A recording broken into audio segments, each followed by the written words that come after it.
Hello, good people. Welcome back to yet another video here at your favorite channel of your choice, Saint TV. Ango Saint ndiro zita rangu. Chanzvadzi chamai venyu muchigotwa mubama namama. Inzwai ndoda kuti ndikudze chinhu ichi tisatanyanyoenda kure. Ukatamba nekungotsamwa paonline upenyu hwako hunovava. Because tinobva tapamha kuita zvimwe zvakare zvinogona kugumburisa nekukutsamwisa. Ukangozwa chete kuti tine maonero nemaitiro akasiyana, you'll be good to go. And above all, ukaziva kuti Uncle Saint is a content creator. That alone will tell you kuti I don't take things seriously. And I don't take things seriously. So today, I'm privileged to be sitting down together with one of our own, a man of God I've known for some years now. This man you see here is one man who is not much interested in social media. Let me tell you the truth. Because ukada kutarisa kumashure, this man akatomboita video some years ago with DJ Sparks, but then he stopped kuenda kunoita zve-social media. Tiri kutomanikidza kuti aiwa munhu waMwari uyai tinge tinogara pasi tichikurukura muchionesawo nyika nevanhu 1 or 2 vanenge vatonzwa ivavo vanotonzwawo kutoti Mwari vari kuti kudii panguva yachona iyoyo. And so ndakagara na none other than Prophet R.T. Mbewe, T.R. Mbewe, amene rinotanga ER here kana kuti T.R. Mbewe. T.R. Mbewe, right. Ndizhinji vanobvunza kuti T.R. zvichiriwe vanonzi Tinashe Romeas and Mbewe. Apostle. Yes, Uncle. Prophet. Zvese ipapo. Muri sei, man of God? I'm okay, Uncle. How are you doing? I'm all right. Riri sei basa? God is blessing us. And Tukuona ruoko rwaMwari every day. And yeah. Right, ndinatsogara ndakadaiwo ndichinatsovaona ndichinatsoonzwawo neniwo. Aiwa, tinotenda Mwari. Chekutanga vangada kuziva kuti Prophet munonamatira muri kupi, makatanga rini nyaya dzeministries? Just a brief of your background. So far tinonamatira Glenwood Park, Harare. But the way back, for now, I can say I've been 13 years preaching the gospel of God. Let me just say, when I just finished the school, I started to preach in the street. Kune vanogara mukaroi vanozviziva. Kuti kune mukomana aiparidza mukaroi kunonzi kwaHwata in the street. Until ndazosanganawo nemamwe maapostles vakatanga kundidzidzisa how to do it in the right way. And now we are able to pray for many people. Alright, so muri kureva kuti pane time mai musingaizviite in the right way? No, you are being groomed. Alright. You are being groomed. Kune zvinhu zvinofana kutanga kubviswa mauri kusvika wakunyatsonzwa kuti now I'm the right vessel of God. Alright. Yes, sir. Alright. Tichidzoka kunyaya yanhasi. Okay.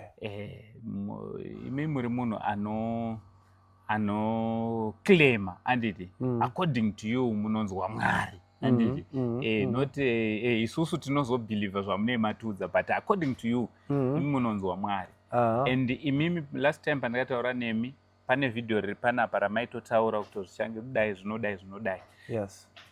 Munoti imimi munoudzwa zvinenge zvichitoitika nguva iyepo yazvinenge zvakuda kuitika kana kuti zvichiri kure. Yes. Iye zvino ndezvipi zvamuri kunzwa Mwari vachitaura nemi kuti maevents atinofanira kugadzira ndeakati neakati, uye Zimbabwe as a whole ndezvipi zvikwata zvamungati moda kuti munge muri munoadresa nasi? Chekutanga rega nditi sekutaura kwamaita angu, semaprofita achiri kusimuka, kana uchinzwisa zvinhu zvemweya, une nyaya dzaunogona kupiwa naMwari, wobva wadzinyarara, kwete nekuti but uri kuti kune vakuru vakazvipiwa sekupiwa kwandakaita vane mabigger platform vanofanira kunge vachizvitaura. Saka unoita nguva yaunonyarara uchitovateerawo, ubva utosvika nguva yekuona kuti nyaya ndakaudzwa naMwari, pamwe pacho oenda pachanel paona vari kutaura zvichienda nekusaidho. Saka pamwe pacho hatisi kuti tiri kushora, but kune zvinhu zvinofanira kunge zvichiadreswa nevanhu vakuru but havachazvitaura. Chingava chiri chikonzero chirikuita kuti vasazvitaurei? Kutya here? Chii? Kana wakura kune zvinhu zvakawanda zvekuconsider. Pamwe pacho unogona kunge uchiconsider mari ine munhu kana kuti zita rine munhu. Pamwe pacho wakungomaintaina zita rako, hauchada kuva involved in many fights. because chiporofita chaicho baba chine ma-tensions ariko because zvimwe zvinhu zvauchataura zvichabounce back. Unotaura zvimwe zvinhu zvokuti ndogona kunge pane kana izvozvi kunogona kuita munhu ari kuacta muZimbabwe ari kudiwa nemunhu wese abva uya kuchechi kwangu Mwari abva nditi munhu zvaari kuti asi right apa ari kudiwa nevanhu vakawanda. For me to say that ndinongoti aiwa ngati let us encourage him, he's doing a good job, but kudenga kunenge kusiri kufara. This is what is happening. Alright, maitoita basa maba mawinza nyaya dzearts anditi vanoita kune maartist anozopinda mumachechi. Takatomboona kumachechi kuchienda musicians, kuchienda comedians, vapfana vari kuita maskits, vakomana vasikana zvichidaro pane nzira here yekuti tinokwanisa kunge tiri tinobatsirana nevanhu vari famous iri a bit different nevamwe vese, nekuti these are the people vane maplatforms akakura zvakati siyanei pamwe nevamwe vari muchechi. These are mapublic figures. Pane nzira here yekuvadresa nayo kana kuti bamba zonke unongorova nemu zvese? Pamwe pacho we use the love of God. Pamwe pacho ndozvongoti tinotsvaga vane ma-connections nawo, maybe can be the manager. Aiwa, tiri kuti auya kwamuri atoti ndimi mamufundisi wenyu senini ndine kuchechi kwandinoenda mazuva ano kuFM ndo vandori vamufundisi wangu zvaizvezvi.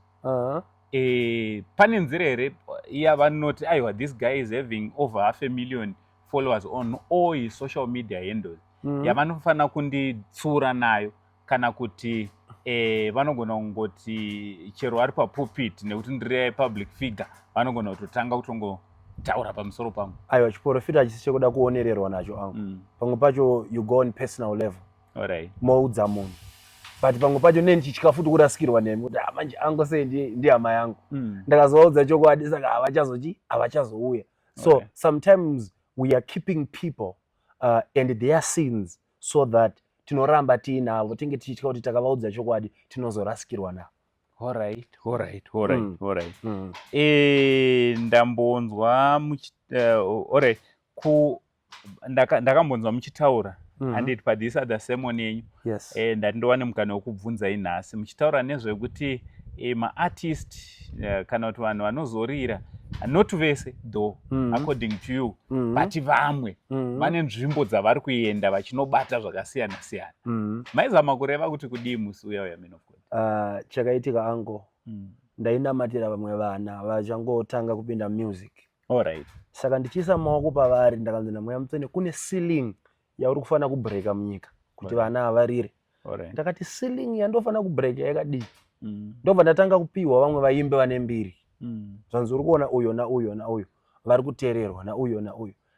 Ndakatanga kuratidza kuti nevamwe vanotoimba gospel zvakanzi kune nzvimbo dzavanoenda. Saka hazviite kuti ugone kusimuka in the music industry without being connected to those people. Kana wava connected kwavari vane nzvimbo dzavanokuendesa, kana vakuendesa zvikutorere nguva.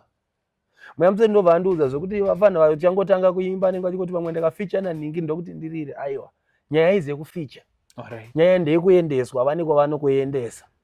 Kana vakuendesa nzvimbo iyoyo zvine zvazvinoita kuti urire. Saka Zimbabwe sekutaura kwatoita, kana iri nyaya yekuimba ine vaimbi 2 vane simba vakaibata. Kana kune kunzi vanozvinzwa uye kune vachazvizivisa, but kune 2 varume vakuru vekuti kana wakuda kurira munyika ino unofanira kutanga wapfura nemaoko avo. Varume ava Ameno, would you like to go deep? Ndanani nonda kutoti ndakutoda ku ende why is it ivavo unofanira kupfura nemaoko ako avo? What the secret yekuti unofanira kudarika nepavari kuti uzorira? Vane maaltar avakavaka, vane maaltar avakavaka. Ndichangopa one sign, handina kuti zvinoitika, but pamwe pacho kune mumwe wekuti mazuva anoteera iwaya muchazonzwa akunzi mai vacho vadonha vawira pasi, kunenge kwakudiwa ropa remunhu ari padhuze. Ndanzwa nziyo dzake dzakarira chaizvo, dzatenderera kwese vanhu vamufarira, but vanhu vazotanga kuti aiwa ndofunga ndiye akadya mai vake. Ndo one sign chete yandichangotaura, handisi kuzotaura zvakawanda, but chikuru ndechekuti vane masacrifice avanoziva avakaita. Ndakutoshayiwa totoondana because muindustry for the sake yedu yekuti takatariswa ndakuti hangu mirai kutaura mazita. Okay. But muindustry pfungwa dzangu ndakutofunga kuti ndaanani. Ameno imimo muri kufungawo kuti kudii kunze uko according to zvekutaurwa naApostle. All right. So muri kutaura kuti zvekutorira in general zvinotori ne-spiritual background inenge ritoripo. Anko Mwari vakandidzidzisa chimwe chinhu. Mwana angogutsikana nezvaunazvo. Sei Mwari vakatotanga kundiratidza chero nekumafundisi zviriko. Kune nzvimbo dzinoendwa. Mwari vakangonditi gutsikana nezvaunazvo mwana. Kana wagutsikana naizvo zvauite dambudziko. Ndava mangwana unogona kuva munhu anoyemurwa nenyika yese. But kune vamwe vanochema. Hazvingaite kuti unoita mari inofadza vamwe vanhu but une dzimwe hama dzako dzausingagone kupa mari nekuti mari yaunenge unayo inenge ine mhiko yainayo. Saka tiri kuti kune vanhu angu vari kuenda kune nzvimbo vachinotora masimba ekuti varire. Even mafundisi. Chero nevafundisi. All right. Kumafundisi kunonzi kurira kuita sei nekuti I think kuti kana kuri kusaidi kwenyu it's just following the your calling and ukaparidza even ukaparidza vanhu 3-5 vakatotendeuka basa raMwari neratozadziswa. Kunonzi kurira kwakupi futi hamusi makuda makurashika here semafundisi kuti makuda kuzvifananidza nenyika. Iro Bhaibheri richiti do you not be conformed to the pattern of this world but be ye transformed by the renewal of your mind. Hamusi makufananidzwa here nenyika. Ndizvozvo anko semazuva ekupedzisira sekutaura kwamuri kuzviita.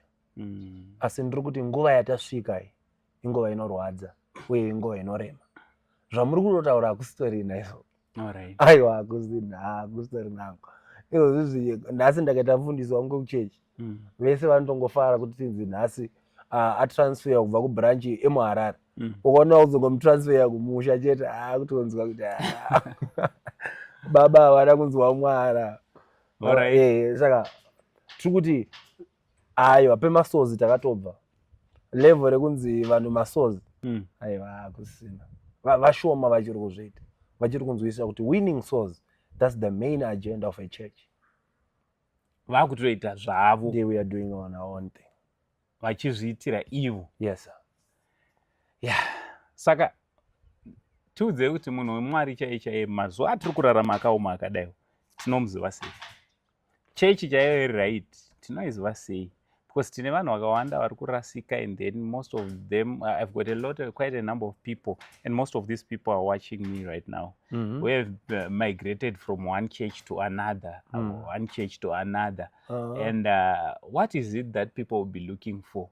And why is it they end up leaving this church, going to another church, from this church going to another church? Chokutanga, I just want to appreciate the church that you just mentioned, like an FM church. All right. I want to appreciate that church. Ndine nguva ndakambotana nemuoverseer vangu veFM.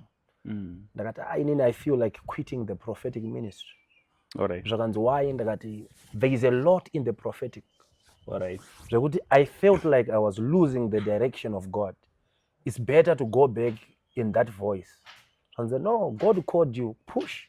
Ignore zvauri kuona because in the prophetic baba munorema. Mukunzwisa? All right. Ndiri kuti unosvika nguva yekuti all right. Ndakambogara nemamwe maprofita angu. Wakagara naprofet ari kuda mari muna IMS. Anongoti don't worry. 500 ndoiwana mai. Antongofonera munhu, hello, kune mhepo dziri kusimuka izvozvo. Munofana kubvisa mari yakati kuti mhepo idzodzo dzinyarare. Wakagara naprofet mumba.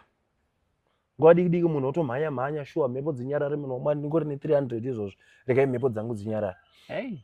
So doing that, it's not that I'm perfect but asking myself, vari mai vangu vari kuenda church namufundisi vakadaro, because my mother also go to another church. So we means vane nguva dzekuti vanotoenda nemari isina kudiwa naMwari, but simply because someone is in emergency. So muprophetic pamwe pacho tine zvinhu zvatinoudzwa, not because ndo zvataura Mwari, but simply because the prophet is in need that time. Sapari kurohwa vanhu chekuseri. Pakaipa baba. Kurova kuti mbavha dzave muone mumachechi and in the name of being my prophets and apostles. Yes sir, yes sir. Hai. Ameno munozvionawo sei nyaya yatinayo panapa pari kuexposewa zviri kuitika namen of God nemamen of God, mamen of cloth zvavari kuita isusu tichifunga kuti zvoni ndiMwari ataura izvo. Someone is just trying to push their own agenda. Someone is just trying to make profit out of nothing. Men of God, ndikusire panapa. Mungavazivisa here kuti munobatika panhamba dzipi uyezve vanoda kupinda nemi maservices enyu akamira sei? Ndinowanika pa 0777 86 2201 0777 86 2201. Tinowanika Glenwood Park, Harare. Saturday tine prayer day. We spend the whole day praying on Saturday. Strictly prayer, hakuna zvimwe. And Sunday we have our main service from 9 to 1:30. This is where we see us. Thank you so much. God bless you. Shalom. Ayo, what do you think about this video we are making today? So nowadays, I've said I just want to spend more time sitting or speaking nevanhu vaMwari. Why? Because I believe with life is spiritual, and these are our spiritual leaders whom we need to listen to, especially when it contains zvinhu zvechi zvemweya nekuti ivo ndo vakadanirwa zvemweya. What do you think about this video I'm making today from Uncle Saint, the only Zim uncle? Chanzvazi chamai vako ivo vakanditarisa. For now, it's much love and God bless.